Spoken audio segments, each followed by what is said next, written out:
ready, man? Party people in the place to be. It's about that time for us to. Yeah. What's up, chiropractors? This is Dr. Silveri, your guide up the mountain to $1 million practice.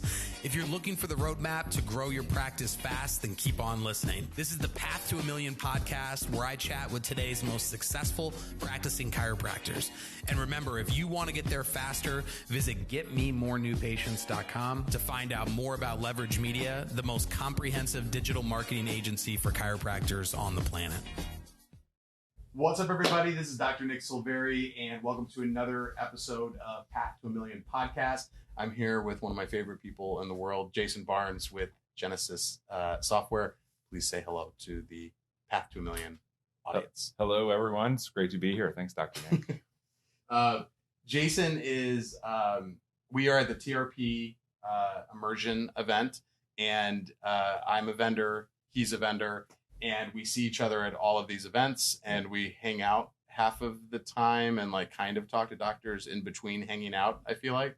And so Jason is the COO of Genesis. And I thought that it would be really valuable for chiropractors to hear from an operations person, like, what is it that you do to help move the vision of the company forward? And then B, what is it that you're looking for from the staff, from the owners, to be able to really do your job effectively?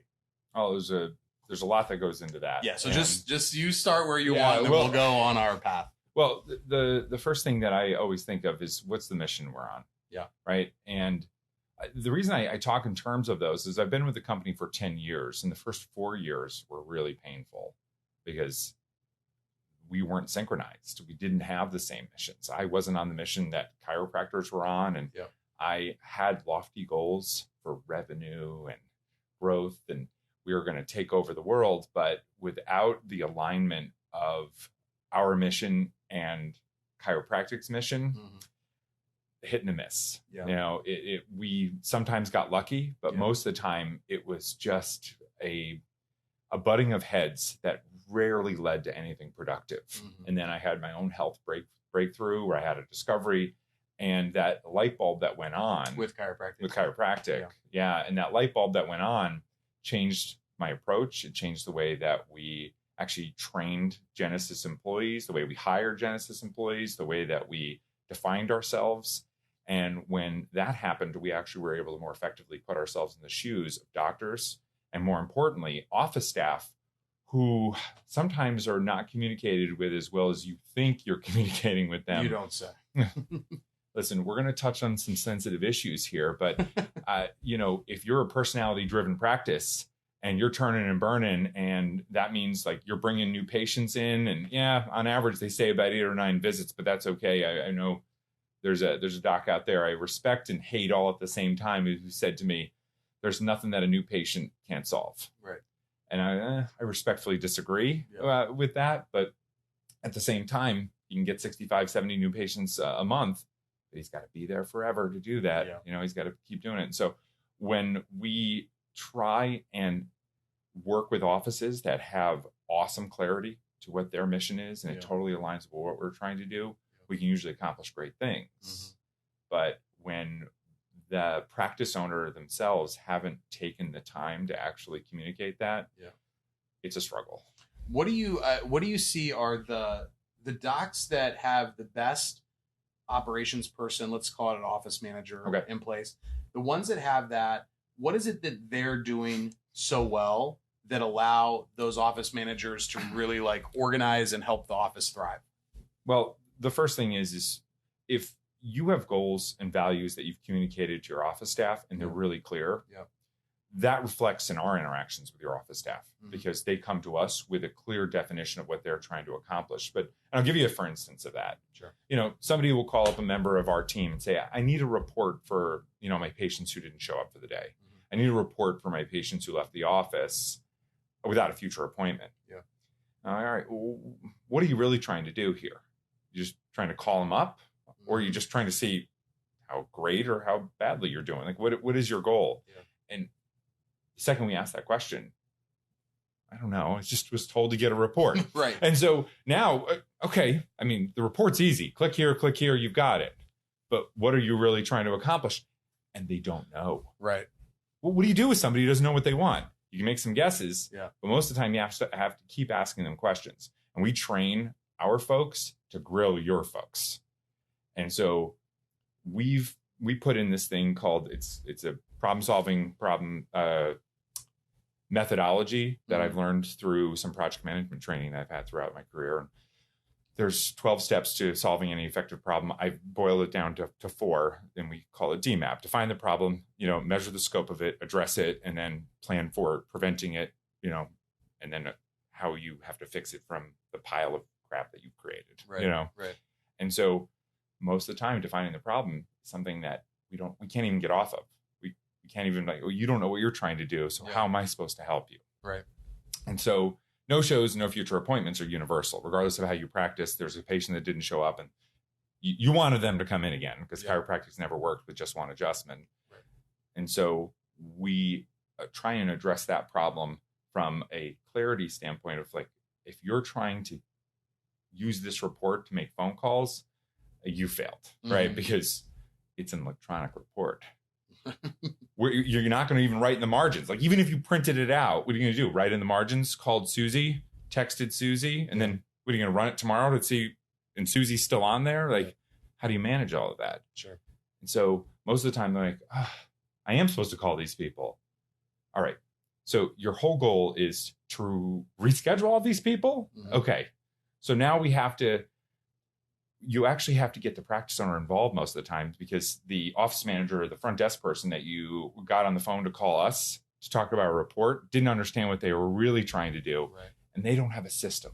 So we're at TRP here and I go and listen, not all the time because sometimes Nick and I are goofing off, but we go in and we hear the coaches at the upper echelon of our industry saying, you have to have a system for everything. Right. And you don't have a system for managing the patients who may leave your office without a future appointment. You don't have a system for how you're going to, handle the no-show. Right. So I want to get back to the question I asked though, which is, what is it that, because you talk to a lot of offices. I think that a lot of chiropractors, they don't realize how many offices companies like ours talk to. And you can see the ones that have the good systems in place. You can see the ones with a strong office manager. And I want to bring some value to the people that are listening on what is it that makes those operations people so effective? How can the doctors start to build more effective operators within their practice? Because most of the doctors that I feel like that really get to the successful levels are the ones that are just out there doing. They're not always great systems people naturally. And when they get people around them that have that, the ones that are naturally like that, they're just going to be naturally like that. Yeah, but the ones that are not, the chiropractors that are not, they they need people around them to make sure that things are actually getting done. So what do you see in offices that have really good operations people? Well, there's a number of things, actually. The first one is they've shared their vision and the operations person actually has bought in. Got it. I mean, so that's number one. You got to they have to be on the same page with the why. The why is everything. If they don't start with the why, then frankly, you're building on a foundation of sand and it's going to crumble at some point. Right. It's just a matter of time. But that doesn't happen overnight. That's an investment you have to make. And that's an investment that you have to make for probably a few months. During the hiring process, you're going to maybe get some indicators, but you're still going to have to invest after that person comes on board in making sure that that person will carry that water. And keep in mind, everyone's bucket's a little leaky. So you're going to have to keep filling it up. And so the practices that effectively keep doing that are without a doubt the most successful we've seen. I've personally visited over 300 practices, right? And from a Genesis standpoint, the 800 plus clients that we have, we can actually see how often you have the turnover too. And so, we've got 800 practices, about 70 new office managers being churned over every month. Wow. Every month.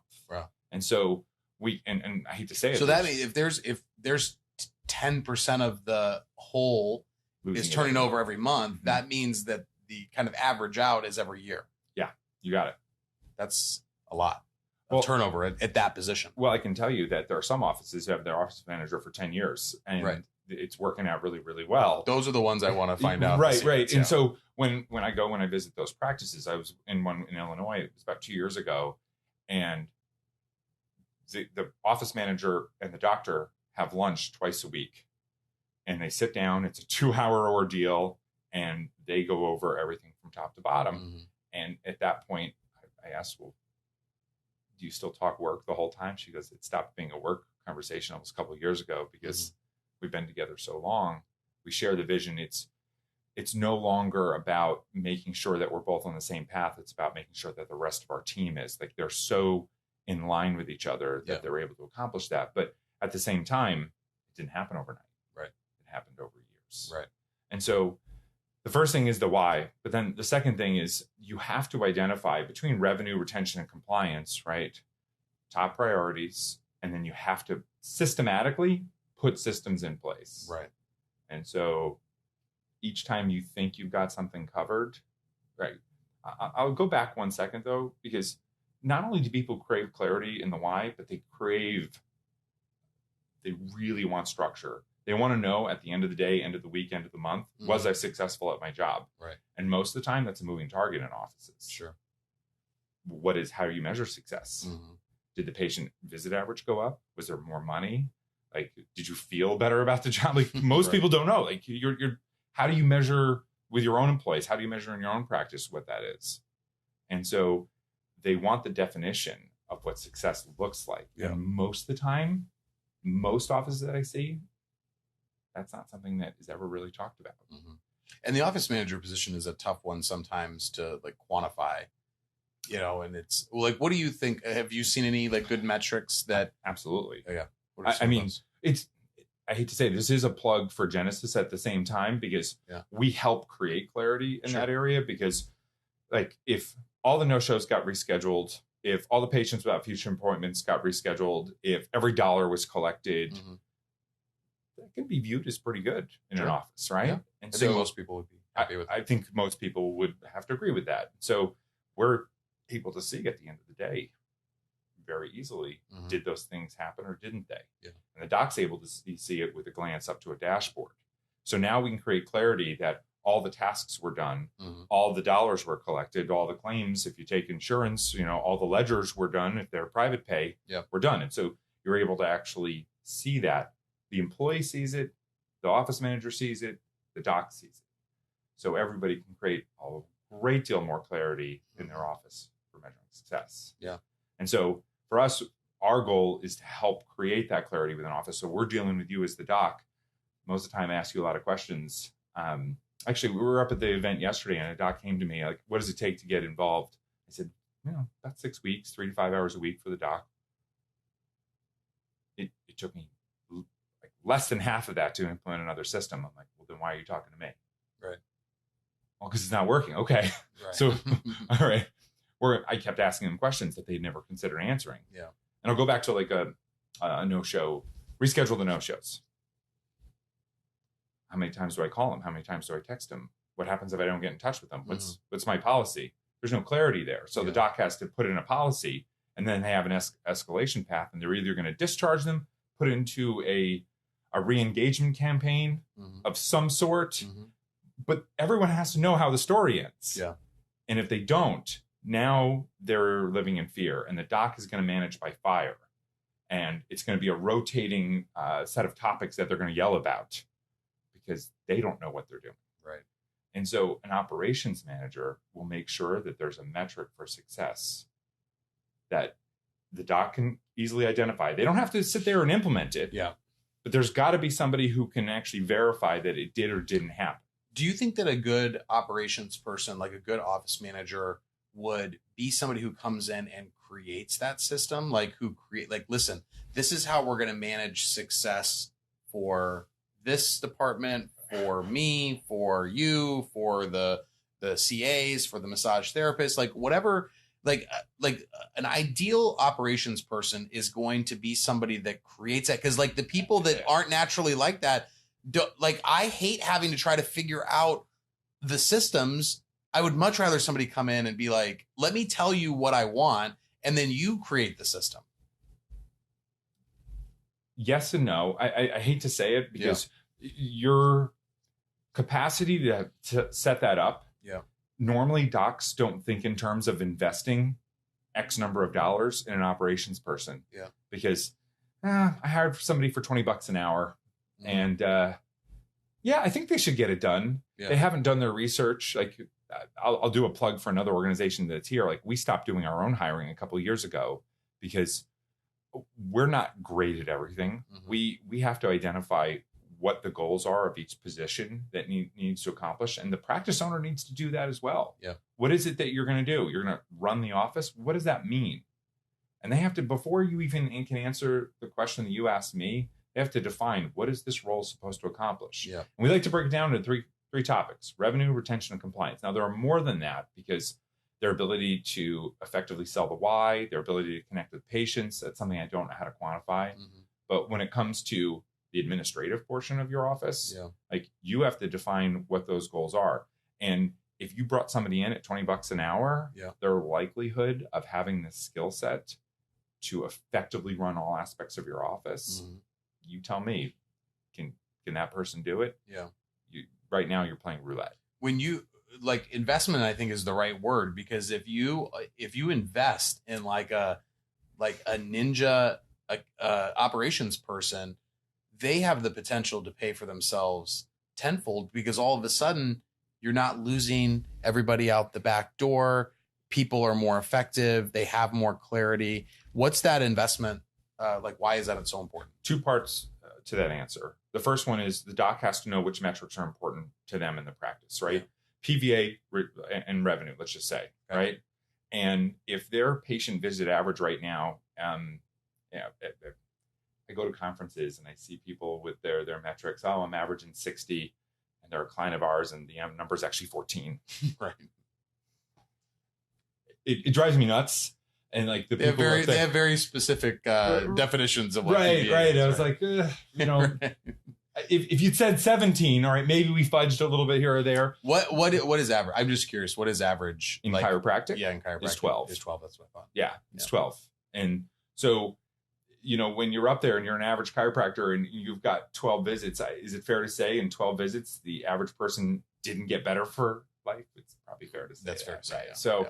At this point, you're an average chiropractor, and let's just say your visit average is 12. Yeah. You can bring in an operations person that will help you get that to 36. You're gonna triple the amount with the same amount of people, same amount of effort. No more marketing dollars spent. Right. Your capacity to treat, doesn't have to change at all. Yeah. Your time as the practice owner. Visit 13 through 36 is much easier than visit 1 through 12. No one's going to argue that. Right. So now we've got something to work with, right? Because we're talking about the word invest right now. And if you bring in a person that you're going to pay $50 an hour to, right? And they're able to help define processes within an office, because patients crave a consistent experience, by the way. Right. They're dying for it. Yeah. All right. And you're not delivering that. Yeah. I mean, you're your own worst enemy in that situation. So we have to have a repeatable process. They have to know if they don't show up, the phone calls, the text messages, they're coming. Yeah. All right. You can train patients to react and behave in a certain way. So you did a terrible job on your plug, by the way. You never even mentioned who you guys use, but Chiro Matchmakers. Yeah. And so they use testing to kind of like fit the person with the job. So let's say that you only have $20 an hour to invest right now. Sure. But you're willing to go up to $50 an hour if the PVA goes from 12 to 36, right? So let's say you've got somebody at 20. They're the right type of person. They just may not have the skill set or the training yet. What would you recommend to somebody who's been in this for a long time? What kind of training would you recommend sending an office manager or operations person to? Well, There's a number of different areas, but the first thing that I would recommend that you do is sit down and define what success looks like. You're going to have to do that. And sometimes you don't know how to do that. You're a practice owner, you got out of school, and you don't know. And so some data that I shared with Dr. 𝗵𝗃𝗿𝗄𝗎, who's, one of the main guys here at TRP, is that we were able to run, and this is a slight tangent, Dr. Nick, but we were able to run the metrics for PVA, for revenue, for average lifetime value of a patient, for any coaching group. I love TRP. I really do. I vibe with them. But any coaching group, right now, it's almost 3 times higher. PVA and revenue and lifetime client value are almost 3 times higher for our clients who are affiliated with a coaching group, as opposed to the ones that aren't. Gotcha. So the first thing is that the practice owner is investing in coaching for themselves and maybe their team. Yeah. And so they're already 3 times higher than our clients who don't have affiliation with the coaching group. That's amazing. So find your tribe. Yeah. Have you told all the coaching groups that? You know what? I just it's interesting. They would love that stat. Well, Dr. Pete and I were at another conference in New Jersey. Yeah. And something he said triggered me to go look this up. Yeah. And since we're a web-based company and I'm able to easily go in and we got everybody tagged. I've got all our elite, every single group we've got tagged. And I was able to just isolate the different groups. It took me 10 minutes to run the reports. And I'm like, this is amazing. That's crazy. And so the first thing I would say is this road has been trod before. Like, you're not a pioneer necessarily in this area, You're not the first one. One like, small step for I should get an office manager. That's an original idea. Right. Yeah. And so like these systems haven't been developed. Yeah. Right. And so you don't have to sit down and draw this up from scratch. Find a group, and figure out what systems are already working for somebody else. Because patient retention doesn't change that much from Augusta, Georgia to North Dakota. You know what I mean? Yeah. Patients want to be loved. They want to know they're going to get better. They want to be sold the idea that there's another way. And so the same things need to happen, right? And like there are other things where you think, just one more interesting piece of data is we run retention for patients who pay out of pocket every visit. Like they come in, patients that pay in installments and patients that prepay in full. And everyone thinks that if I get them to prepay in full, I'll have the highest retention rate. And that's not true. Patients who pay in installments. So like you learn that through a coaching group because they get up there and they teach you that. Yeah. Is prepayment better than pay as you go? Yeah. Because like when we were a pay as you go office, it was just like always fighting that. Like they were making a buy-in decision every single time. But I agree. Like that installment seems like to be the best way to go. Now I'm going to get back to your question about like what would you say? Like the first thing I would say is find a group, right? And for yourself. Because they have almost all these coaching groups have the doctor training and the staff training. Yes. And so bring your team. Yeah. And then this all comes back to, you want to create a culture of accountability. You want to create a culture of excellence within your office. Like you're going to have to will that into existence. Your hope that your operations person will turn into somebody who's going to take your vision that you've effectively communicated. So we're going to make that assumption, right? That you've effectively communicated your vision, that you've got systems in place. That office manager, if you help them understand which metrics are going to be used as their success ones, they'll start to fill in gaps for you. Yeah. They will start to actually have this, but you're going to have to invest that time. But I guess what I'm saying is like, yes, like coaching groups within chiropractic, but where could like a project manager go? Where could an account or an operations person go to get like filled up? Because they naturally want the training. Sure. Because they're like wired for it. If you get the right person. So once they're wired for it, where's the training at that they're just like, oh my God, this is my spot? Well, when it comes to, like, we'll talk to somebody about an accounts receivable, let's just say, so there's accounting that happens in every business, right? Chiropractic offices are no different. Yeah. And we'll ask them, hey, do you know what your accounts receivable over 120 days is? They don't even know what the term accounts receivable means. That's because they were working at a library before this, and they were your patient. And you loved them. And so you hired them. I don't know what percentage, but it's high. It's very high of our chiros that offer jobs to the people that were their patients. My biggest nightmare when I was seeing patients was when a patient applied to a job that we had put out. Like we had to stop putting it on Facebook because patients would see it. And then I'd give them a crack, but I refused to hire somebody just because they happen to be a patient. Right. And then it was awkward.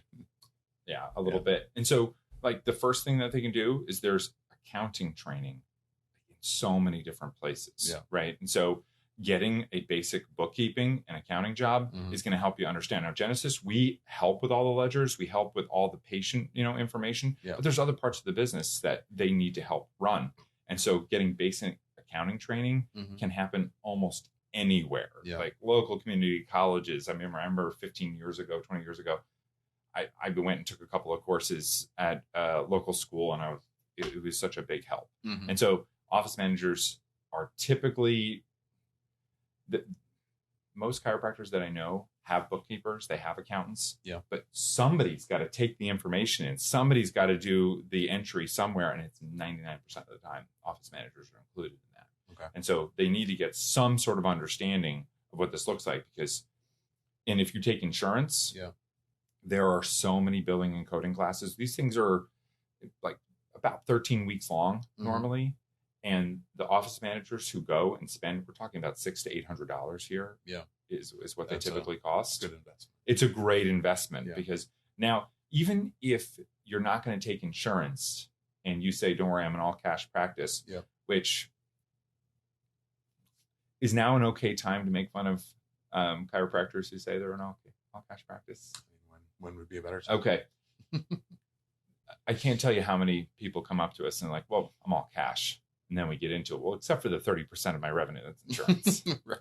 Well, there's a stigma associated with saying you take insurance sometimes. I don't understand why. But it exists, and it happens 90% of the time, 80% of the time. People come to us on all cash. Well, I have to submit to Medicare. Okay. Most of your patients are over 65. It's a thing. So even if it's a cash practice where you're going to give super bills, you're an insurance practice then.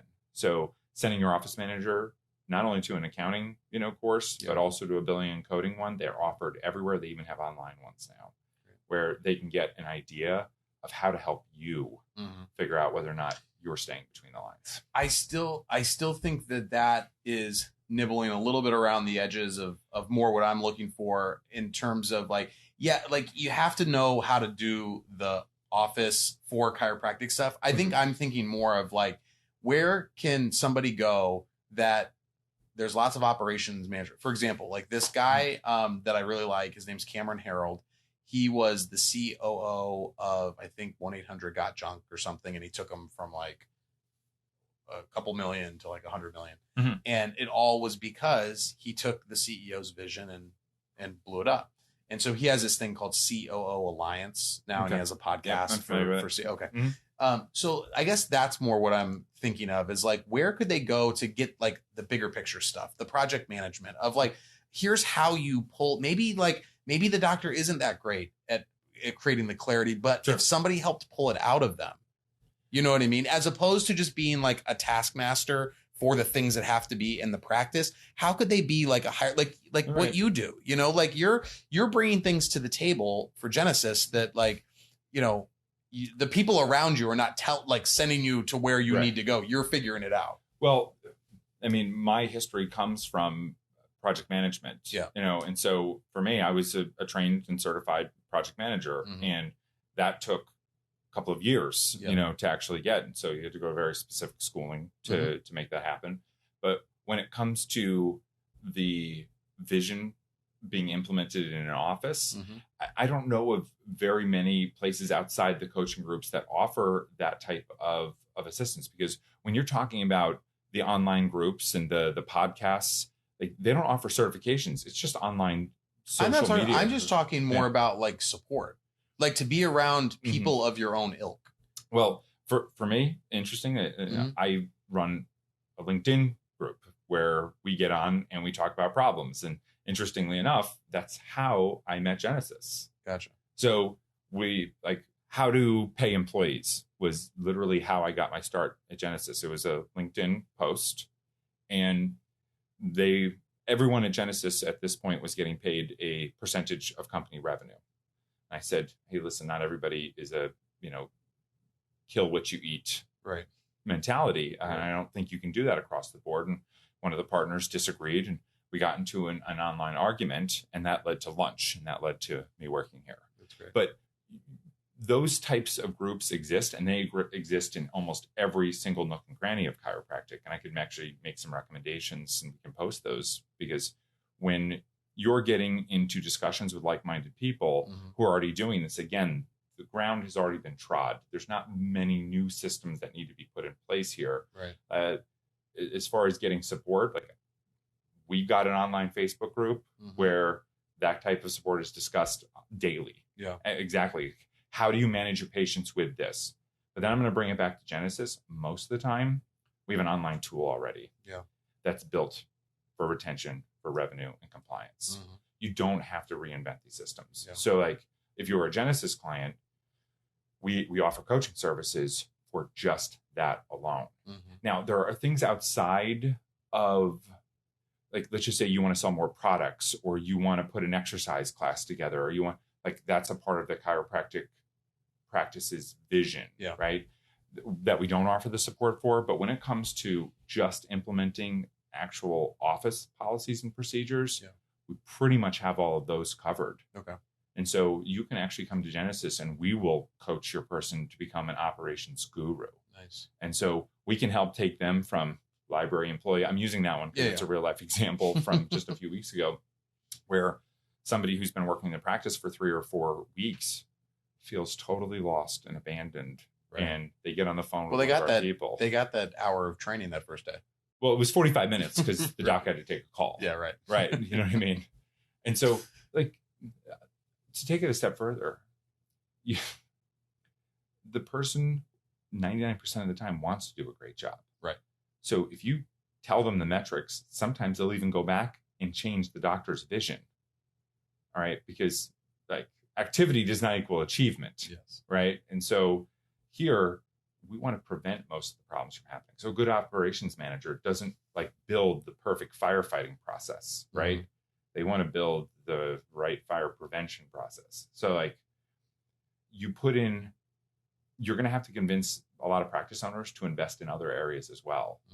So, like, there are so many tools out there, and in Genesis, we offer almost all of them along with our platform. Of, you want to run a really kick-ass chiropractic office, it's preventing patients from missing appointments. It's helping patients stay on their treatment plan and their care plan. It's helping, and a really good operations manager is going to figure out how to reduce and minimize the exceptions that happen. And that support can be gotten a lot of different places, but at Genesis, like, we would like to think we're congruent with the chiropractic mission of, like, don't wait till you have an enormous limitation to go see a chiropractor. Like, go see him when you feel awesome and stay feeling awesome. Yeah. And so for us, we want to make sure that your practice is running well. That's when you get Genesis, so that you can go from this to, whatever triple your goal is. Yeah. So that you can actually get there without having to experience the pain of loss, without having to experience the pain of turnover. Yeah. And so, like, preventing patients from missing appointments, preventing patients from, one piece of data that I always think of is, for our practices that actually discharge patients that don't respond to them, we can track really easily. And almost 30% of the loss happens between visits 5, 6, and 7. And no one really knows that. And so the practices that we coach put a different process in for visit 4, 5, and 6. Yeah. Where somebody comes, out. And so a good operations manager will look at where their losses are, and they'll put in different processes that will say, this is a visit 4, and no one thinks a visit 4 is important. Right. Nobody. Right. But they're not tracking where they're losing their patients. And so from an operations standpoint, if you actually know what metrics are important, like where our losses are happening, you can put in a process that will prevent that loss from happening. And so we now, for most of our practices that are working with us from coaching services, we look at where those losses are. And we put processes in that remind front desk staff to walk out from behind the desk, put their hands on a patient. You know why visit 4 is so important? Because you're feeling a little bit better, but you're not better. And we're going to, I don't know what to say to a patient. You're good at that. What do you say to a patient who's visit 5 and feeling better? We'll say that. Yeah. And so those are the things that we do to help a patient feel better, but it's only because we have the data that a good operations manager listened to and then put a process in place. That's great. Well, Jason, man, I appreciate it so much. Like, I just feel like you are a great operations person, and I feel like a lot of offices miss out on that, and they don't always see the value of the investment. And so I appreciate your time and sharing your wisdom with the listeners. I love chiropractic. I hope that we can take over the world at one point and changing hearts and minds one at a time. There you go. I appreciate it, brother. Thanks, man. All right. Let's get back down there and talk to some doctors. Yeah, it's that time. Just because this episode is over doesn't mean you can't continue your path to $1 million practice. We've created chiropractic's most full-service marketing agency at Leverage Media to help you reach $1 million a year fast and continue to grow. You can get a free strategy session with me absolutely free right now. To get started, go to getmemorenewpatients.com. Once again, go to getmemorenewpatients.com, and we'll see you tomorrow on the Path to $1 Million podcast.